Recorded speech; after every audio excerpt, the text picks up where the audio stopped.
We won't until this weekend, which is a Memorial Day weekend. Jamie, people are talking about that, but there are a lot of people talking about Denver, too, last week. Snow. Late last week. They were in the 90s for a while, and then some playing golf in the 90s, and then 2 days later, they're dealing with half a foot of snow. And I mean, while not as dramatic, I mean, we saw a big season shift this past weekend. I mean, you know, on Friday, we were well into the 80s. Yep. And then on Saturday, at least along and north of the interstate, it was in the 50s all day long. Yeah. And most areas upper 50s to low 60s yesterday.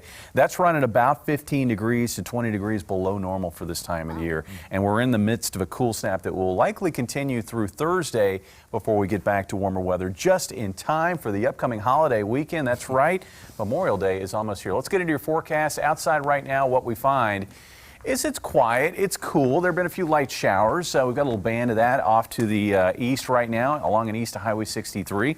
And we've got a few light showers also running down the interstate, and then there's more of that here across northeast Oklahoma. Now, I think for most of the area tonight, it looks really pretty quiet, but we're just gearing up for some active weather over the next several days. We've got a couple of different areas. I know it's sort of hodgepodge right now when you look at this, but we've got a storm here in Texas that's generating some thunderstorms, some severe weather too, and we've got a storm here in the Pacific Northwest. And these two features are going to be combining here over the next couple of days to generate some active weather. The feature that we have in Texas right now, that's going to move across the area Tuesday night, and then the storm that's coming into the Pacific Northwest, it's going to carve out a slow-moving storm that will impact the area through the middle portion of this week. So let's take a look at what's happening right now. Again, locally, we've just got cloudy skies, but we're going to be looking for those waves of rain and thunder to move across the area. And I think with that system that comes through Tuesday afternoon, Tuesday night, there's going to be enough wind energy in play, and it looks like there may be just enough instability for a severe weather risk. Now, the timing for that's going to be afternoon and overnight. I think the focus is going to tend to be south of I-44, so southern Missouri, northern Arkansas.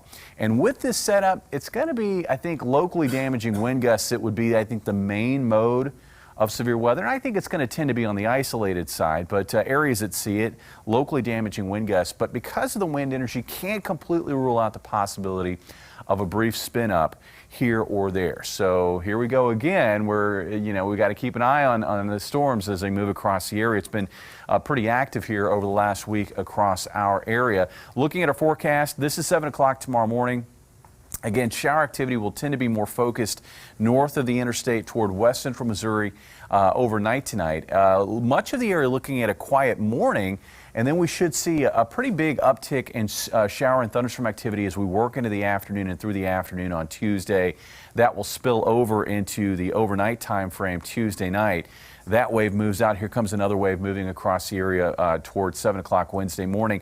And then on Wednesday, we may see, it looks like things will become more scattered in nature, or widely scattered in nature in terms of shower or thunderstorm chances. And I think with some sun that we find on Wednesday, we're going to find some warmer temperatures too.